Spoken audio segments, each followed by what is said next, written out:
حضرت انس رضی اللہ تعالیٰ عنہ فرماتے ہیں کہ حضور اقدس صلی اللہ علیہ وآلہ وسلم دوسرے دن کے واسطے کسی چیز کا ذخیرہ بنا کر نہیں رکھتے تھے، یعنی جو چیز ہوتی کھلا پلا کر ختم فرما دیتے تھے، اس خیال سے کہ کل پھر ضرورت ہوگی اس کو محفوظ نہ رکھتے تھے۔ یہ حضور اقدس سرور عالم صلی اللہ علیہ وسلم کا غایت درجہ توکل تھا کہ جس مالک نے صبح دیا ہے وہ کل بھی عطا فرمائے گا۔ یہ صرف اپنی ذات کے لیے تھا، ورنہ ازواج مطہرات کا نفقہ ان کے حوالے کر دیا جاتا تھا کہ وہ جس طرح چاہیں تصرف میں لائیں، چاہے رکھیں چاہے تقسیم کر دیں، مگر وہ بھی حضور اقدس صلی اللہ علیہ وسلم کی ازواج مطہرات تھیں۔ حضرت عائشہ صدیقہ رضی اللہ تعالیٰ عنہا کی خدمت میں ایک بار 2 گنے درہموں کی نذرانے کے طور پر پیش کی گئیں، یعنی 2 بوریاں نذرانے کے طور پر پیش کی گئیں، جن میں 1,00,000 درہم تھے۔ 1,00,000 درہم سے زیادہ تھے۔ انہوں نے طباخ منگوایا اور بھر بھر کر تقسیم فرما دیا۔ خود روزہ دار تھیں۔ افطار کے وقت 1 روٹی اور زیتون کا تیل تھا۔ افطار کے وقت صرف 1 روٹی اور 1 زیتون کا تیل تھا جس سے افطار فرمایا۔ آپ کی باندی نے عرض کیا کہ اگر 1 درہم کا گوشت آج منگا لیتی تو آج ہم اسی سے افطار کر لیتے۔ تو فرمایا کہ اب کہنے سے کیا ہوتا ہے، پہلے یاد دلا دیتی تو میں منگا دیتی۔ پھر آگے لکھا ہے کہ حضور اقدس عالم صلی اللہ علیہ وسلم نے فرمایا کہ مجھ کو یہ بات پسند نہیں آتی کہ میرے لیے کوہ احد سونا بن جائے اور پھر رات کو اس میں سے 1 دینار بھی میرے پاس رہے، بجز ایسے دینار کے جس کو کسی واجب مطالبے کے لیے تھام کر رکھوں۔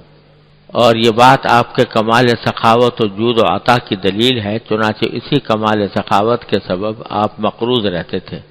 حتیٰ کہ آپ نے جس وقت وفات پائی ہے تو آپ کی زرہ اہل و عیال کے اخراجات میں رہن رکھی ہوئی تھی۔ یہ سارے واقعات جو بیان ہوئے، یہ ایک طرف حضور اقدس صلی اللہ علیہ وسلم کی سخاوت نفس کا بیان ہے، دوسری طرف قناعت کا، زہد کا، توکل کا، اللہ کے اوپر بھروسہ کرنے کا۔ یہ سب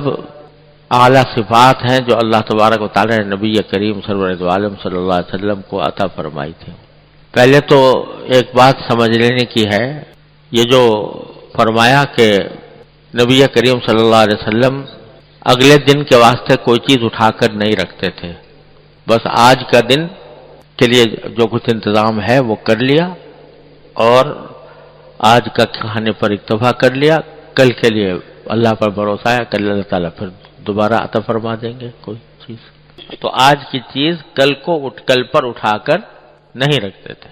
یہ غایت درجے کا، انتہا درجے کا، اعلیٰ درجے کا توکل تھا جو نبی کریم صلی اللہ علیہ وسلم نے جس کا مظاہرہ فرمایا، لیکن عام مسلمانوں سے اس کا مطالبہ نہیں۔ یعنی خود تو آپ نے یہ عمل فرمایا، لیکن دوسروں کے لیے، عام مسلمانوں کے لیے یہ بات کوئی ضروری قرار نہیں دی کہ وہ کل کے لیے کوئی چیز اٹھا کے نہ رکھیں یا کوئی ایسا انتظام نہ فرمائیں جو ایک مناسب انتظام ہوتا ہے اپنے گھر چلانے کا۔ یہی وجہ ہے کہ خود تو یہ کرتے تھے، لیکن ازواج مطہرات جو آپ کے، جن کا نفقہ آپ کے ذمہ واجب تھا، ان کا سال بھر کا نفقہ اکٹھا دے دیا کرتے تھے۔ سال بھر کا نفقہ جب سال شروع ہوتا تو ہر زوجہ مطہرہ کو ان کا سال بھر کا نفقہ، سال بھر کا خرچہ، ان کے کھانے پینے کا، ان کے رہائش کا، ان کے کپڑوں کا، جو کچھ بھی اخراجات ہوتے ہیں وہ سب اکٹھا حساب کر کے 1 سال بھر کا دے دیتے تھے، کیونکہ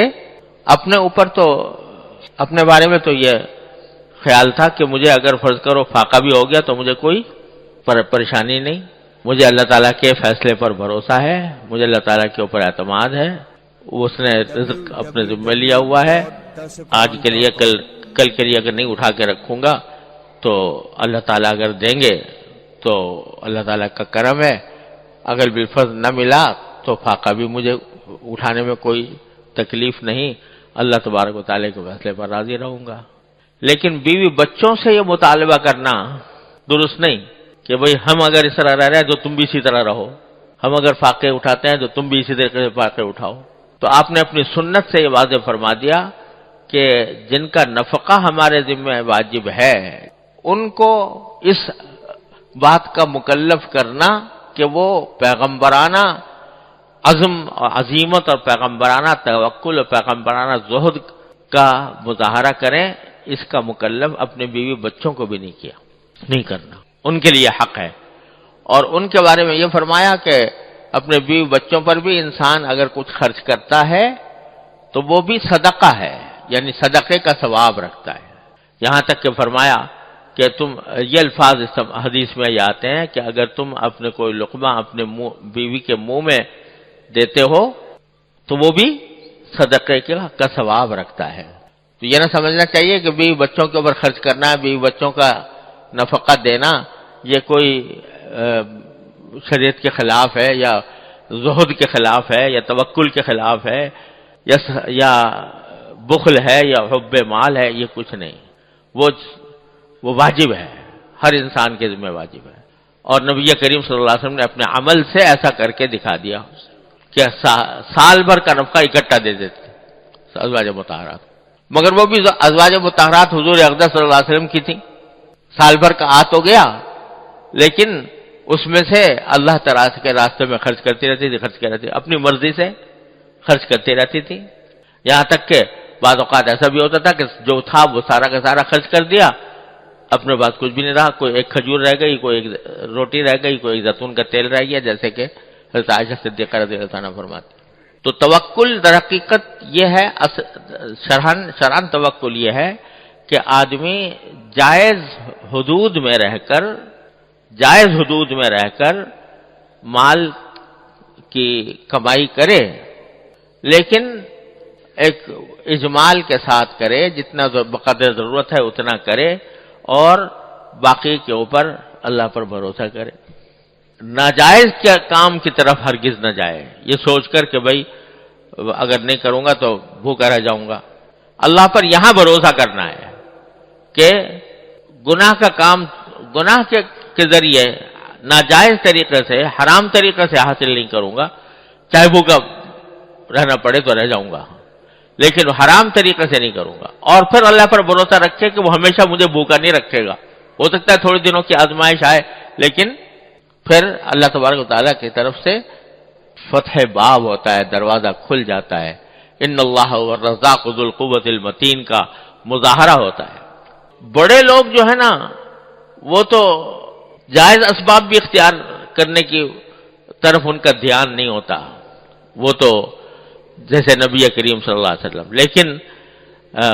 جو عام مسلمانوں کو حکم ہے وہ ہے کہ جائز اسباب کی حد تک اختیار کرنے میں تمہیں کوئی اجازت ہے۔ اور اسی بات کو ظاہر کرنے کے لیے کبھی کبھی رسول کریم صلی اللہ علیہ وسلم نے خود بھی تجارت بھی کر لی، کبھی کبھی تجارت بھی کی، کبھی کبھی کوئی زراعت بھی کی، یعنی کاشتکاری بھی کی، ایک زمین کے اندر کوئی زراعت بھی کی تھی رسول کریم صلی اللہ علیہ وسلم جرف کے مقام پر، اور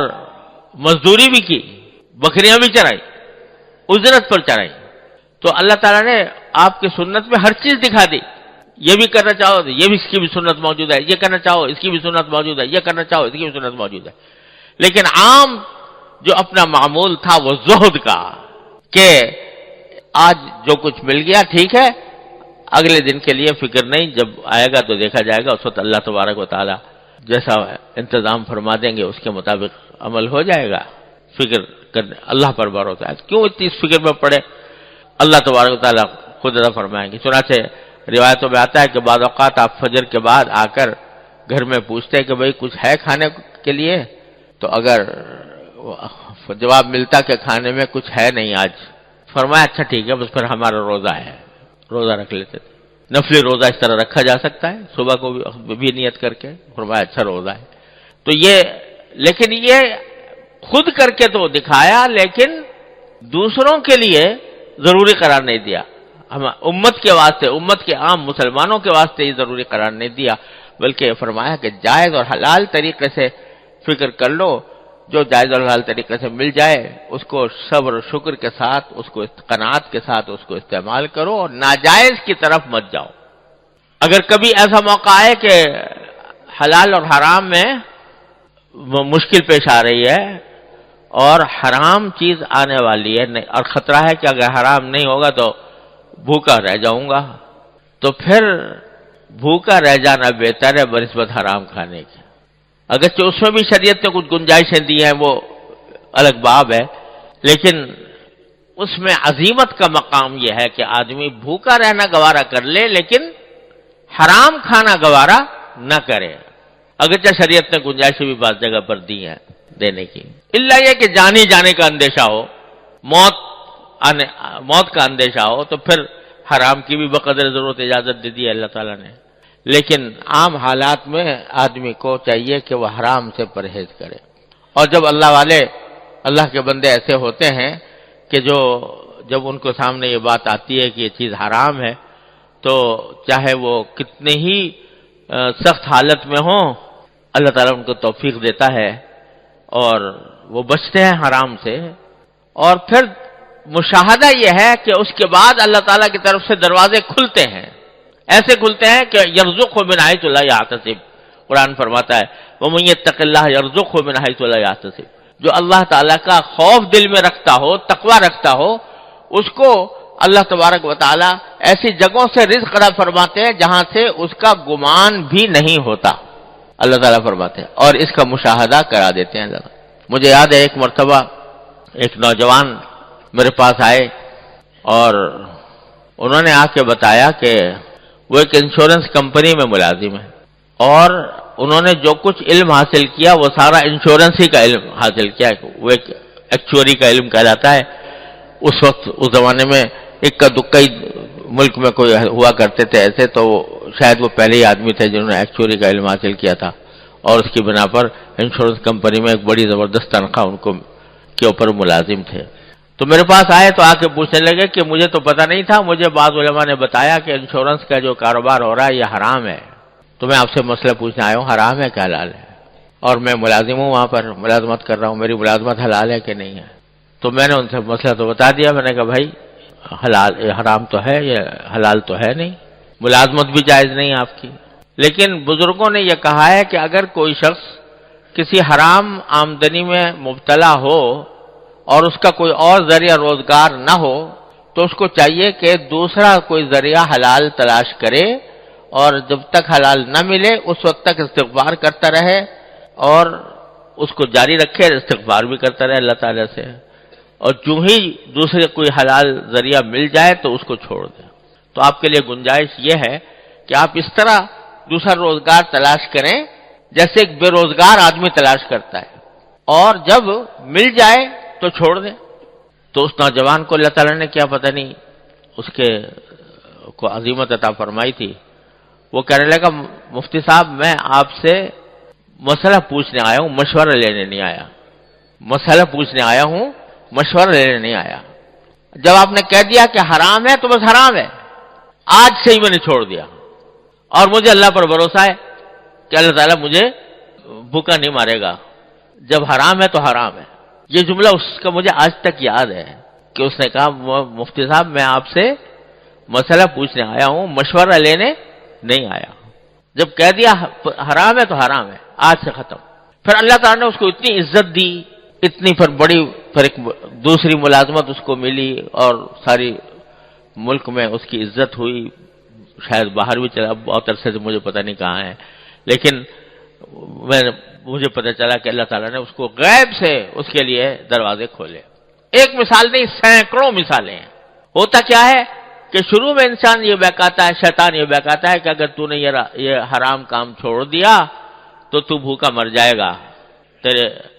تیرے لیے مشکلات کھڑی ہو جائیں گی۔ لیکن جب اللہ کا بندہ کوئی اللہ پر بھروسہ کر کے چھوڑتا ہے تو اللہ تبارک و تعالیٰ اس کے دروازے کھولتے ہیں۔ ابھی ہمارے قریبی میں آپ سب لوگ جانتے ہو، یہ جو بیچارہ جو نوجوان ہمارے ہاں مدفون ہے، جنید جمشید مرحوم، اس کی مثال دیکھ لو کہ لاکھوں کی آمدنی جس شخص کی ہو، اور اس نے اس کے اوپر لات مار کر اللہ کی خاطر چھوڑ دیا، کیا اللہ تبارک تعالیٰ نے اس کو وہ مقام اس کو اس جگہ پر بھی کبھی نہ ملتا جو آج آخر میں اس کو اللہ تعالیٰ نے عطا فرمایا، دنیا کے اندر بھی اور آخرت میں بھی اللہ تعالیٰ نے۔ بات ساری یہ ہے کہ اللہ پر بھروسہ ہو، یہ فکر ہو کہ میں اس دنیا میں بندہ بن کے آیا ہوں، خدا بن کر نہیں آیا، میں کسی کا بندہ بن کے آیا ہوں۔ جب یہ فکر ایک مرتبہ دل میں بیٹھ جاتی ہے تو پھر یہ مال و دولت وغیرہ جو کچھ بھی ہیں یہ سب ہیچ در ہیچ ہو جاتے ہیں۔ پھر اصل فکر انسان کی یہ ہوتی ہے کہ مرنے کے بعد کیا ہوگا، اگلے لمحے کچھ پتہ نہیں میری موت کب آ جائے، اگلے لمحے میں دنیا سے رخصت ہو سکتا ہوں، بیٹھے بیٹھے جا سکتا ہوں، اور آنکھوں سے مناظر دیکھتا ہوں کہ لوگ بیٹھے بیٹھے دنیا سے رخصت ہو گئے، مرنے کے بعد کیا ہونے والا ہے۔ تو یہ جو در حقیقت یہ جو مال کی محبت ہے یہ بخل پیدا کرتی ہے۔ مال کی محبت ہے جو انسان کو سخاوت کے اعلیٰ وصف سے روکتی ہے، مال کی محبت ہے جو انسان کو بسا اوقات گناہوں میں مبتلا کرتی ہے۔ سمجھ رہا ہے وہ کہ میں مال بٹور رہا ہوں، حقیقت میں وہ آگ کے انگارے سمیٹ رہا ہوتا ہے۔ قرآن کریم نے فرمایا ان الذین یاکلون اموال الیتامی ظلما انما یاکلون فی بطونہم نارا وسیصلون سعیرا، جو لوگ یتیموں کا مال ظلمن کھاتے ہیں تو وہ اپنے پیٹ میں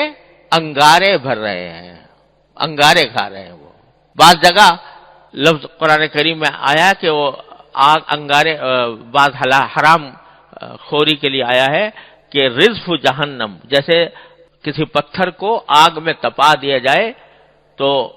وہ اس جیسی کیفیت ہے اس مال کی جو حرام طریقے سے حاصل، رشوت سے جو حاصل ہوا ہو۔ اب رشوت کا بازار گرم ہے ہمارے ملک میں، ہمارے معاشرے میں، کوئی کام رشوت کے بغیر نہیں ہوتا، اور اس کو شیر مادر کی طرح حلال سمجھا ہوا ہے۔ اگر کوئی راستہ بتائے تو کہیں جی ہمارا تو سارا نظامی درہم برہم ہو جائے گا، ہم کیسے چھوڑ سکتے ہیں رشوت لینا۔ لیکن جب کوئی اللہ کا بندہ اللہ پر بھروسہ کر کے چھوڑتا ہے رشوت کو اور اللہ تعالیٰ کے اوپر بھروسہ کرتا ہے تو اللہ تعالیٰ اس کے دروازے کھولتے ہیں، اور پھر تھوڑی سی آزمائش بھی کبھی کبھی آتی ہے، لیکن اللہ تبارک و تعالیٰ کی سنت یہ ہے کہ پھر وہ دروازے کھل جاتے ہیں۔ اصل چیز جو ہے، جو ان تمام چیزوں کی بنیاد ہے، وہ ہے جو میں اکثر عرض کیا کرتا ہوں، اللہ تعالیٰ مجھے آپ کو سب کو اس پر عمل کی توفیق عطا فرمائے، وہ یہ کہ ہم اپنی سوچ کا رخ تبدیل کرنے کی ضرورت ہے۔ ہر وقت ہم سوچتے جو رہتے ہیں، دماغ میں جو خیالات چکر کاٹتے رہتے ہیں، وہ سارے اس دنیا کی لذتوں کے لیے ہیں، دنیا کی راحتوں کے لیے ہیں، دنیا کے اسباب کے لیے ہیں، دنیا کے کاموں کے لیے ہیں۔ کس طرح مجھے زیادہ پیسے مل جائیں، کس طرح مجھے زیادہ راحت مل جائے، کس طرح زیادہ مزہ آ جائے، کس طرح مجھے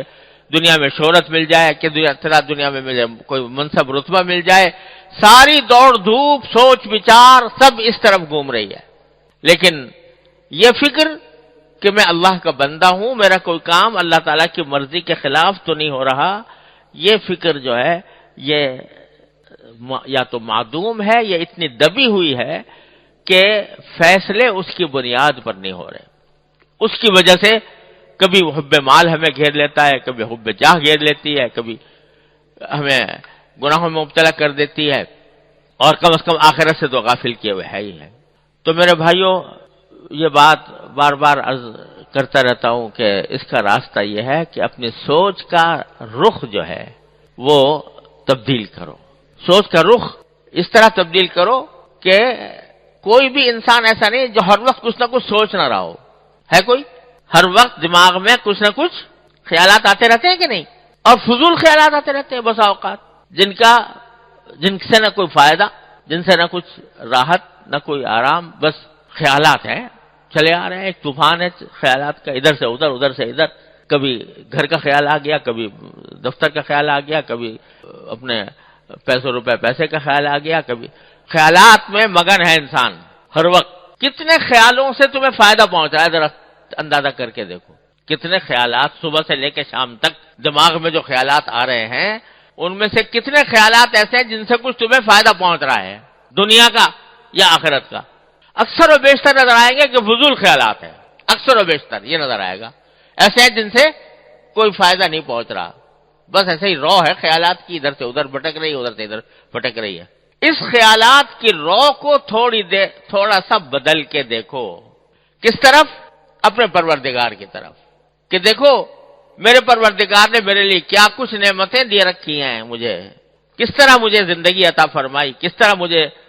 آنکھیں عطا فرمائی، کس طرح مجھے کان عطا فرمایا، کس طرح مجھے بینائی عطا فرمائی، کس طرح مجھے صحت عطا فرمائی، کس طرح میں صحت مند زندگی گزار رہا ہوں، کس طرح مجھے اللہ تعالیٰ رزق دے رہا ہے، کس طرح مجھے راحت اور آرام مل رہا ہے۔ ان چیزوں کا تصور کر کے اللہ تبارک و تعالیٰ کی طرف دھیان لگا کر اس کی نعمتوں کا شکر ادا کرنے کی عادت ڈالو۔ جب کبھی یہ بات ہو جائے گی تو ہر لمحے ہمارا ذہن اللہ تبارک و تعالیٰ کی طرف متوجہ رہے گا کہ یا اللہ ابھی سردی کا موسم ہے، الحمدللہ آپ نے مجھے اچھے کپڑے دے دیے ہیں کہ جس سے مجھے راحت مل رہی ہے۔ یا اللہ سردی کے موسم میں چھت کے نیچے بیٹھے ہوئے ہیں، کہیں صحرا کے اندر نہیں، کتنے لوگ ہیں جو بیچارے کھلے میں آسمان کے نیچے ہیں، برف باری کے اندر دیکھو شام کے لوگوں کا حال پڑھ رہے ہوگے، سن رہے ہوگے کس حال میں ہیں شام کے مہاجرین۔ تو ان کا تصور کرو اور پھر دیکھو اپنے آپ کو دیکھو، ان کے مقابلے میں روٹی انہیں میسر نہیں آ رہی ہے، رات کو سر کے اوپر چھت نہیں ہے، برف باری سے بچنے کا سامان نہیں ہے، کھانے کے لیے بچوں کو کھلانے کے لیے کوئی چیز نہیں میسر ہے۔ ان کا تصور کرو اور پھر دیکھو اپنے آپ کو، اے اللہ کہ آپ نے کیسا کرم فرمایا ہوا ہے مجھ پر کہ مجھے رہنے کے لیے مکان بھی آرام دے رکھا ہے، اللہ آپ نے مجھے کھانے کو بھی دے رکھا ہے، اللہ میرے بچے بھی خوش ہیں، اللہ میری تندرست بھی ہوں، اللہ نہ سردی سے پریشان ہوں نہ گرمی سے پریشان ہوں، اپنے ہر چیز کا مجھے اہل دے رکھا ہے۔ ان چیزوں کی طرف دھیان جو بھٹک رہا ہے نا خیال ادھر سے ادھر، اس بھٹکے ہوئے خیال کو اپنے اوپر اللہ تعالیٰ نے جو نعمتیں عطا فرمائی ہیں ان کی طرف متوجہ کرو۔ جتنا اس طرف متوجہ کرو گے اور اس پر اللہ تعالیٰ کا شکر کرو گے، اللہ تبارک و تعالیٰ کے شکر کی عادت ڈالو گے، اتنا ہی اللہ تبارک و تعالیٰ سے قرب حاصل ہوگا۔ اور جب اللہ تعالیٰ سے قرب حاصل ہوگا تو یہ مال کی محبت، یہ جاہ کی محبت، یہ شہرت کی محبت، یہ منصب کی محبت، یہ سب ہیچ در ہیچ نظر آئیں گے۔ کوئی منصب، کوئی عہدہ، کوئی شہرت، یہ سب ہیچ در ہیچ ہو جائیں گی جب اللہ تبارک و تعالیٰ کے ساتھ یہ تعلق قائم ہوگا۔ تعلق مع اللہ تبارک و تعالیٰ سے محبت کا تعلق جب قائم ہو جائے گا، اس کی نعمتوں کو سوچو گے، اس کے ساتھ محبت پیدا ہوگی، اللہ تعالیٰ سے قرب بڑھے گا تو اللہ تبارک و تعالیٰ تمہیں اپنا صحیح معنی میں بندہ بنا دیں گے۔ پھر یہ جو دنیا بھر کے خیالات اور گناہوں کے وسوسے آتے ہیں وہ انشاءاللہ رفع ہو جائیں گے۔ پھر دنیا کی مال و دولت اور راحت اور عزت اور شہرت اور منصب اور یہ سب چیزیں جو ہیں یہ ہیچ در ہیچ ہو جائیں گی۔ اللہ تعالیٰ اپنے رحمت سے عطا فرماتے ہیں۔ حضرت شیخ عبدالقادر جیلانی رحمۃ اللہ علیہ کی طرف منسوب ہے کہ ان کو سنجر ایک جگہ تھی، تو اس کا سلطان تھا، اس کا بادشاہ تھا، تو وہ حضرت شیخ عبدالقادر جیلانی رحمۃ اللہ علیہ کو اس نے پیغام بھیجا کہ میں اپنے سارے سنجر کی سلطنت جو ہے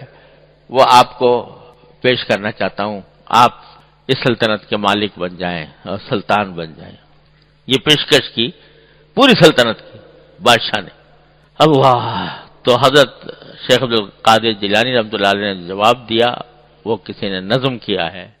کہ چوں چتر سنجری رخ بختم سیاہ باد، در دل اگر بود ہوس چتر سنجرم۔ سنجر اس ملک کا نام تھا اور اس کے بادشاہ کا جو تاج تھا وہ سیاہ رنگ کا تھا۔ سیاہ رنگ کا تاج، سیاہ بھی خوبصورت ہوتے نا، بعض اوقات ایک سیاہ چیز بھی خوبصورت لگتی ہے، تو اس نے سیاہ رنگ کا تاج بنا رکھا تھا، تو وہ سنجر کا تاج تھا۔ تو مولانا فرماتے ہیں حضرت شیخ عبدالقادر جیلانی، چوں چتر سنجری رخ بختم سیاہ باد، در دل اگر بود ہوس چتر سنجرم، زانگاہ کے یافتم خبر از نیم روز نیم شب، زانگاہ کے یافتم خبر از ملک نیم شب، من ملک نیم روز بدانگے نمی خرم۔ وہ جو سلطنت تھی سنجر کی، اس کا ایک علاقہ تھا جس کو نیمروز کہلاتے تھے. نیمروز کے لفظی معنی فارسی میں ہوتے ہیں آدھا دن. تو اس نیمروز کی سلطنت پیش کی تھی حضرت شیخ عبد القادر جیلانی رحمۃ اللہ علیہ کو. تو فرمایا کہ اگر میرے دل میں سنجر کے تاج کی ذرہ برابر بھی خواہش ہو تو میرے قسمت کا چہرہ اللہ تعالی سنجر کے تاج کی طرح سیاہ کر دے.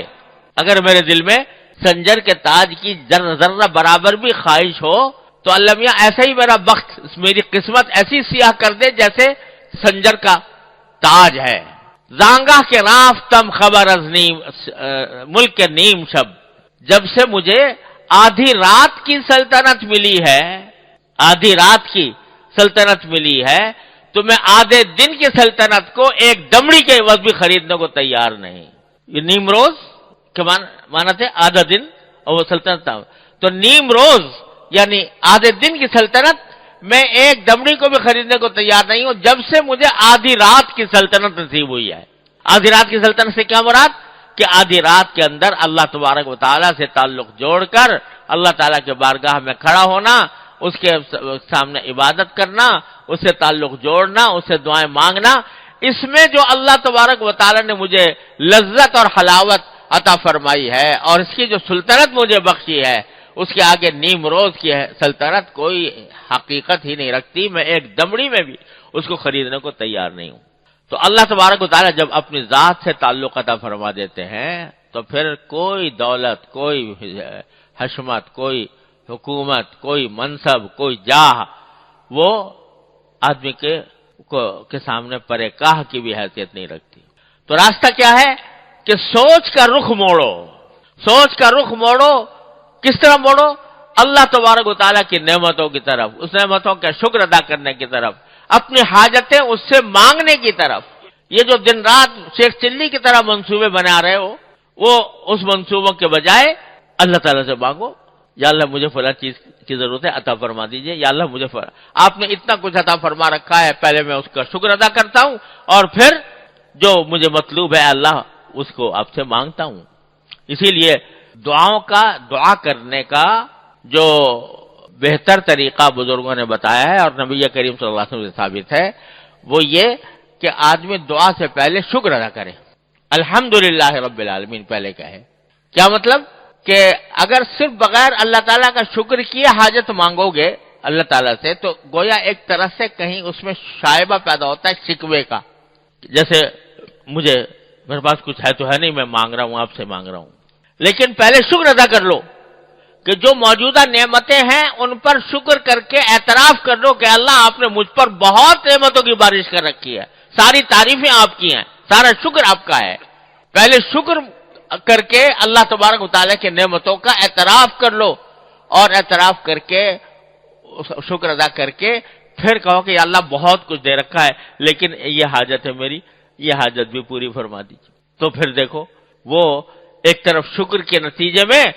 ایک شکر کی عبادت تم نے ادا کر دی اور اللہ تبارک و تعالیٰ کے سامنے اپنی حاجت بھی پیش کر دی. تو دونوں چیزوں سے تمہارا تعلق اللہ تعالیٰ سے مضبوط ہو جائے گا، شکر سے بھی اور دعا سے بھی. تو اپنی سوچ کا محور، سوچ کا مرکز، سوچ کی لہر وہ اس طرف کرو، شکر کی طرف اور دعا کی طرف. اے اللہ جو نعمتیں آپ نے دی ہیں اس پر شکر، اے اللہ اس فلاں چیز کی حاجت ہے مجھے عطا فرما دیجیے. اگر یہ سوچ اور یہ بات جس طرح زبان سے، یہ شکر اور دعا یہ جس طرح زبان سے ہوتی ہے اسی طرح دل سے بھی ہوتی ہے. چلتے پھرتے دل میں یہ کرتے رہو، یا اللہ میں باہر نکلا تھا آپ نے اچھی سواری عطا فرما دی، اللہم لک الحمد لک الشکر. یا اللہ بیٹھ گیا ہوں اب مجھے منزل تک